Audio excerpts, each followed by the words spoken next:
Hi everybody and welcome to Two Up the First for today, October the 14th, 2022. I am Ryan Balaji. Good to have you with us. We are presented by our friends at French Lake Resort. We have two stories for you as the name of the show implies.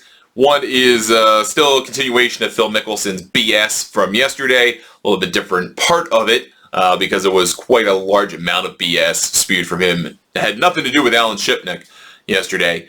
And then we'll also talk about the sudden resurgence of Rickie Fowler. So we're going to start with actually Rickie Fowler and the Zozo Championship. Second round in the books in Japan last night. If you were watching the awful Thursday night football game, I fell asleep watching.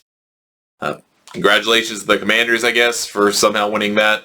Sorry to Al Michaels and Kirk Herbstreit for having to call these garbage games every week.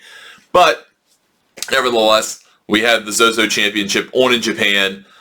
At starting 11 p.m. Eastern Time, 78-player no-cut event, ball in hand for the second round. And that ball in hand was because of wet conditions on Thursday. They kept ball in hand for Friday so that if things were muddy or whatever, you clean the ball, all that good stuff. So that meant low scores were likely, and we got them. So if you look at the leaderboard, we've got two players at 10 under par through two rounds. One of those players is Rickie Fowler. The other player is Andrew Putnam, but Rickie Fowler, where's that guy been? How about that? So Fowler played very well in his second round, went actually bogey-free, and he didn't even know that after the fact. He was asked after the round, what's it kind of like to go bogey-free? He said he didn't even know that had happened. And I think the interesting thing is Fowler doesn't believe he's played very well through two rounds. He shot 67 to open, 63 in the second round, obviously ball in hand. But he said he's not really striking the ball very well. And he was asked about some of the changes he's been making, going back to Butch Harmon, just trying to kind of get back to maybe where he, not exactly where he was. I think he still wants to invest in these long-term swing changes, but where he feels more comfortable with Butch Harmon. Instead of, some of those changes, kind of reversions are paying off. And he says, the last 2 days, I wasn't exactly swinging great.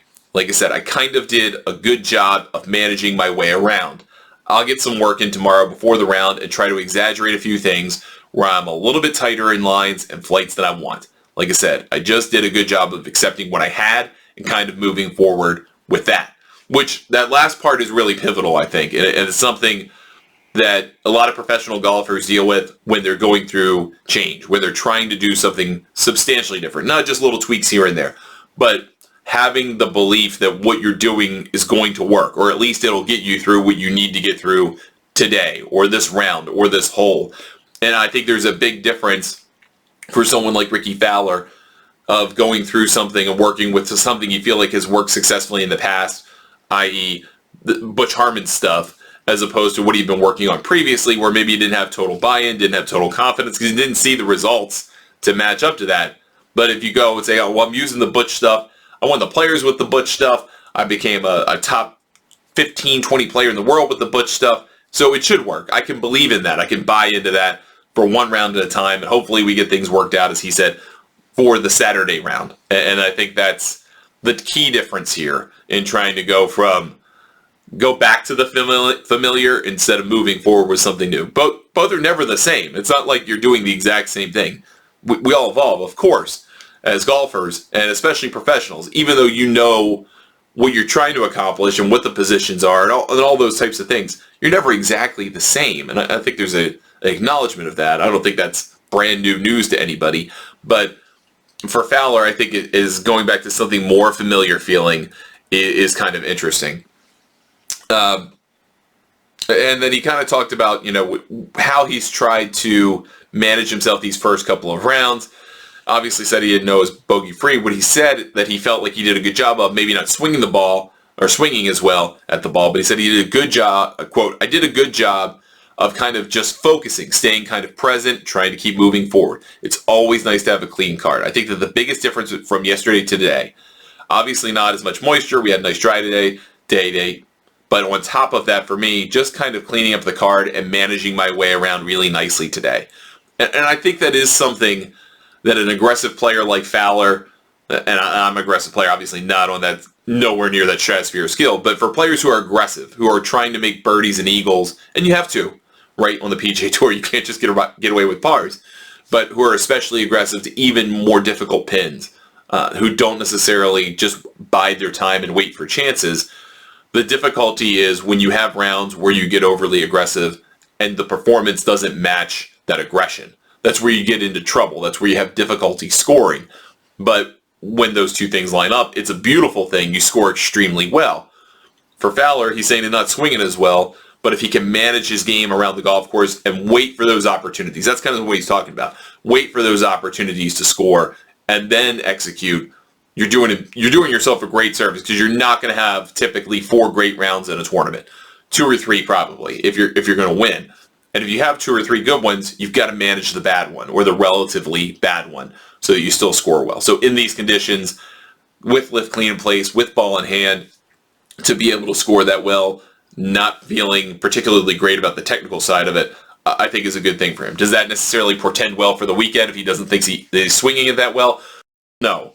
And he could figure it out tomorrow morning on the range or tomorrow afternoon, whenever he gets to the range, and feel ready to go, shoot another 63, shoot a 65 on Sunday and win this thing, and it'll be a huge story for golf. But at least he seems like he's moving in the right direction. The other guy I wanted to highlight, actually, on the Zozo Championship leaderboard side of things, is Kita Nakajima. And he didn't Friday, at least in English, unfortunately. But Nakajima is now a professional. You may remember him from a previous Masters where he was in the top. I don't even know if he finished in the top 10, but he was in the top 10 at one point. Was once the world #1 amateur at the top of the world amateur golf ranking. He shot 63 as well as Fowler on Friday, so he is solo 5th, 3 out of the lead of the joint leaders of Putnam and Fowler. 2 guys between him and the lead, and he's in his 3rd or 4th professional start. So he is a player who is almost certainly going to be a guy that gets over to the PGA Tour at some point, unless he kind of decides he prefers to play in Japan. But I don't think that's his aspiration. I think his aspiration is someday to be world #1, and not to say that he's going to win this golf tournament, because I definitely didn't see that. But I saw a top 20 or top 10 possible for him in this tournament, given that he's a great player, given that he's on home soil, and given, frankly, maybe some tempered expectations because of the depth of competition that he's playing against on the PGA Tour. Well, here he is. Shot 63. Now, it's hard to follow up a deep one with another deep one, and we'll talk about for all the guys at the top of the leaderboard. If you look at the top 5 players on the leaderboard, what they shot on Friday: 62, 63, 65 for Keegan Bradley, 61 for John Ha, went on 28, came back in 33, almost had himself a sub-60 round, but then Nakajima rounds that out with 63. So you had 5 guys who went really low to get themselves established at the top of the leaderboard. It's hard to imagine all of them going low again tomorrow. So that'll be the intrigue of the tournament. We'll see what happens there. Obviously, still a lot of drama involved. You've got guys that are top players in the world lingering just behind them. You've got Colin Morikawa, who shot 64. He is 5 back of the lead. You've got Victor Hovland, shot 66. He is 5 back of the lead. You've got Xander Schauffele, who is 6 back of the lead, former champion of this event. So you've still got some really world-class players who could do the same thing as what happened with these top 5 players on Friday. Still a lot of action to move. Should be an interesting finish. Unfortunately, there just aren't going to be a ton of people paying attention to this tournament. It's going to be a good one, but there aren't going to be a ton of people paying attention to it just because of the time change here in the United States. It's really hard to watch, I understand. But again, for you people who are on the West Coast of the United States, you're getting this stuff in prime time. Please enjoy it. It's good stuff. All right, so we talked about the PGA Tour event with Rama on the DP World Tour, which is kind of interesting, but that's kind of in action, second round as we're recording this, so won't get too much into that. And I think it's close to wrapping up on their tournament in the Kingdom of Saudi Arabia, in the King Abdullah Economic City, if you care about that. But I think the thing that we really need to follow up on here is some of Phil Mickelson's bullshit from yesterday. Now, we talked about it as it relates to his comments around Alan Shipnuck and what he described as not having a quote-unquote interview, what interview means, off the record, all of that stuff. We talked about all of that. But I think there's a more dangerous / psychotic component to this. There's a piece of this that is frankly quite disturbing. And I don't know to the extent that it's disturbing, because I don't know if it's spin or if it's this kind of delusional self-belief or what it is. But let me kind of get into it with you, because after Mickelson talks about everything with Alan Shipnuck, and that's a very brief piece of it. I mean, it's really one sentence of this whole press conference, but then he starts talking about where he is in his decision making, and it feels like, again, he is trying to take a victory lap, and that's classic Phil, right? I mean, Phil loves to tell you when he's right or when he thinks he's right, and he's done that for 30 years. But the delusion around some of what he is saying here is frankly kind of stunning. And part of it is interesting because Phil, it's classic Phil. So Phil's talking about trying to justify LIV as a disruptor to golf in the context kind of what he said to Alan Shipnuck about trying to change the business model of the PGA Tour. And then he pulls out cricket. And he's talking about cricket. Phil doesn't know anything about cricket. I assure you he knows nothing about cricket. But he tries to bring it up as kind of an example because he probably heard someone at LIV, probably Norman or someone else, talking about cricket and the evolution of it from test cricket, which is kind of really long form, multi-day matches, to the modern era of kind of like T20 and shorter formats. And I'm not trying to speak like an expert here. I've watched like 10 hours of cricket in my life, but at least done some research to understand what the hell I'm kind of talking about, at least for 30 seconds of conversation. So you've had this kind of big change in kind of a World Cricket League, and Test cricket, and T20 cricket, and all this stuff. But Phil's trying to talk about it as though he fully understands it, and this is just something he really likes to do. And okay, that's one part of it. But then here comes the bigger kind of delusion here. And he's trying to say that LIV is winning, I think, and that he made the right decision to go to LIV. And so some of his comments just don't really make sense. So I'll give you some of them direct so that you can interpret it for yourself. But he says, I think back in the 70s, what happened with cricket is probably the best analogy. I think that, as I said earlier, a long, long time ago, for my 30 years on the PGA Tour, pretty much all the best players played on the PGA Tour, at least for the last 20 years. That will never be the case again. That's almost certainly not true. I think going forward, you have to pick a side. You have to pick which side or what side do you think is going to be successful. Okay, so now he's kind of throwing a line in the sand. So instead of saying we all should be one cohesive community, he is saying the exact opposite on the other side of his mouth. Well, we want world ranking points. We want everything to come together, but you also have to pick a side, and you should be on our side. That doesn't make a whole lot of sense, to be honest with you. But that's, again, the speaking out of both sides of your mouth thing is something a lot of LIV folks have adopted and tried to do. And he then follows up that statement by saying, and I firmly believe that I'm on the winning side of how things are going to evolve and shape in the coming years for professional golf.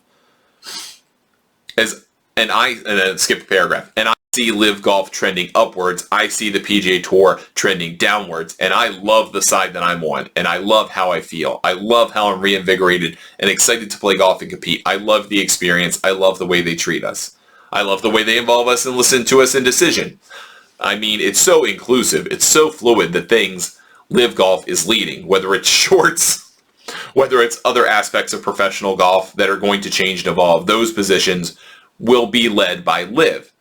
And, I mean, no, that's not, I mean, shorts is not an innovation, okay? Let's stop right there. Shorts is not an innovation. But it is interesting for him to just declare baselessly that LIV is on the upswing and the PGA Tour is on the downswing, when the PGA Tour has massive television contracts and LIV is reportedly going to pay to be on TV in the United States. When you have basically the foundation of popular golfers on the PGA Tour and you have a less foundation on LIV. When you have on the PGA Tour, frankly, a stunning amount of money and attention and audience, and an interesting spot for professional golf at large, whether you had the LIV guys or not. And LIV is out there just kind of trying to figure it out. Now, can that dynamic change? Yeah, it can change. But right now, I think that's delusional to say what he said. Then the delusion goes even deeper, which this is the real dangerous part of it to me, or the real staggering part of it, I suppose. Because Phil tries to go geopolitical here And that is really not Phil's forte. It's definitely not Phil's forte. So he's asked if he was surprised at all that there were some setbacks in the early stages of the development of LIV and being able to pull it off and all that stuff. And he says he's not surprised they pulled it off, but then he kind of goes and talks about how great it is to have the Saudis involved in golf. And he says, I believe in the passion. Look, the game of golf is very lucky to have the PIF, the Public Investment Fund of Saudi Arabia. Invest in the game. Okay. The sport of the game of golf is being influxed with billions of dollars now. It was before, by the way. And the ability to go global and make golf a truly global sport is really beneficial for the game. Again, we had this infrastructure before. We had the Asian Tour. We had the DP World Tour. They had an alliance. The PGA Tour and the DP World Tour had their strategic alliance, all that stuff. You have the PGA Tour of Australasia. All these things exist together. What Phil's saying is that he can go global. He and LIV can go global. He's not talking about golf in full, and that's never part of the conversation. Now, here's the paragraph that will probably put your jaw to the floor. At least it did to me, because of just how asinine it is and how untrue it is, just on its face. Now, the United States and the UK are not favorable to this, but everywhere outside of the world, LIV golf is loved. And eventually, they'll come around and they will be accepting of it. But everywhere else in the world, the ability to move these tournaments throughout the world, and I've spoke with people that have had dealings that have not been positive with the tour and have had nothing but positive experience with LIV. It opens up opportunities to move professional golf throughout the world in other countries and grow the game internationally.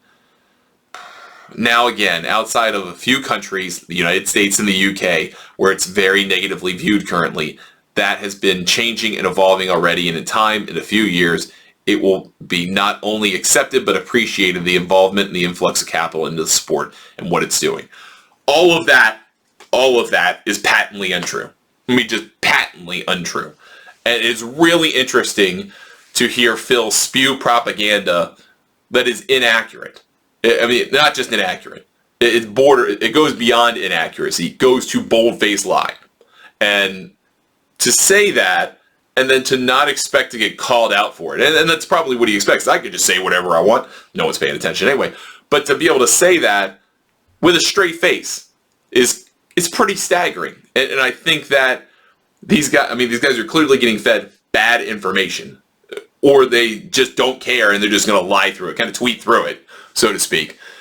It is pretty staggering to say that, because if you look at the kind of world numbers, the opinions of countries about Saudi Arabia and their investment, and then kind of try to derive some opinions about LIV related to that, there's not 100% correlation, of course, and I think you could find some intriguing differences in philosophy between people who you might agree with politically and disagree with on LIV, or vice versa. But none of that is true. None of that is true.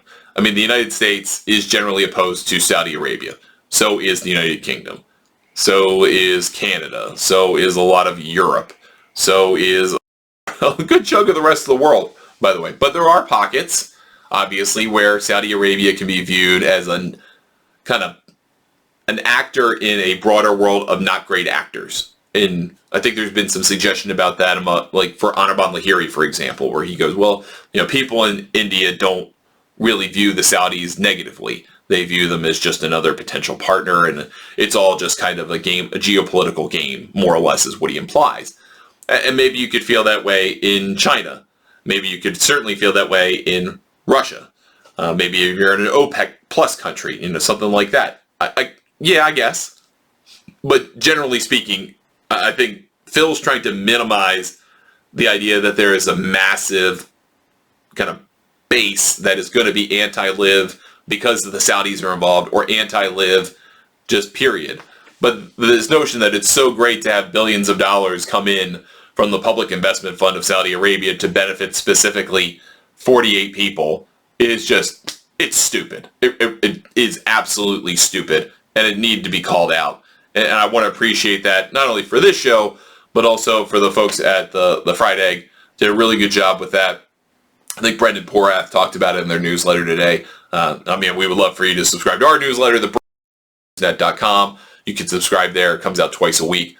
But great stuff from Porath in that explaining the absurdity of what Phil said, and that was a way bigger deal in the broader scheme of things than what he said about Alan Shipnuck. And I wanted to address that as well. I wanted to kind of get in yesterday what he said about Shipnuck, because that kind of weighs into my job. It's a little bit selfish, weighs into my life a little bit. But the bigger spew of BS about geopolitics and everyone's just going to come to accept it and everything's fine when all of the evidence tells you to the contrary, that they're probably not going to be readily accepted, that the interest in these tournaments beyond maybe the initial 4 or 5, at least so far, again, all of this is subject to change, but at least so far has waned dramatically since the opening 3 or 4 tournaments, maybe 5, 3 or 4, whatever that number is. But after the initial curiosity and seemingly having a moment with Dustin Johnson winning that playoff in, Illinois, then it just, not so great. So all the evidence suggests what Phil's saying is at best inaccurate, at most a lie, and I guess at worst total propaganda. And it's just very strange. I don't understand that tact. I don't understand why Liv isn't trying to come at this as an underdog that is trying to, and it'd be really very hard to frame the billions of dollars the Public Investment Fund of Saudi Arabia has as underdog, but trying to come at this as we've got a great idea, we've got a great backer in their view, as Saudi Arabia, as Public Investment Fund, we're here to change golf, we're a challenger, and we're just going to do it on our own, instead of this whole, all of this stuff that's just provably false, patently untrue, or some mixture of both. It does not behoove them to do things this way, and I don't understand the insistence upon it, other than ego and pride getting in the way. And at a certain point, you have to come at this a little bit more humbly than they have, and maybe even a whole lot more humbly than they have, because the approach of bravado and lying, not trying to bully, I think bully's thrown around too much, but trying to push around the golf establishment by kind of prodding them into an argument, it's so off-putting. It really is off-putting, and the whole thing is off-putting. And I think as a golf fan, whether you care about Liv, whether you like Liv, whether you think it's the stupidest thing you've ever heard in your life, whatever your spectrum of opinion is, you're probably tired of all this crap. And the sad part is it's just going to go on for a while until either the Liv concept exhausts or someone gives in. And I don't see the giving in happening anytime soon, so you have to wait for Liv to go away if you want this to kind of end. Or at some point, maybe somewhere in the middle, the people who play Liv just kind of accept they are on their own island, and that's where they are. And the golf ecosystem just continues as it is, and they just operate as separate fiefdoms, and we go on from there. That's probably the best possible scenario at this point. But all of this BS from the Liv side, and then, that's awful. And then you have kind of petty stuff coming back the other way.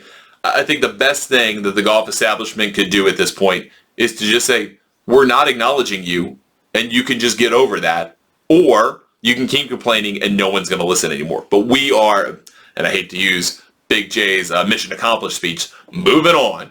And that this is what the world is now, and then we will reassess it when the world changes. That is probably where I would like to see this go, because yes, it's great. This creates content fodder, and I understand that.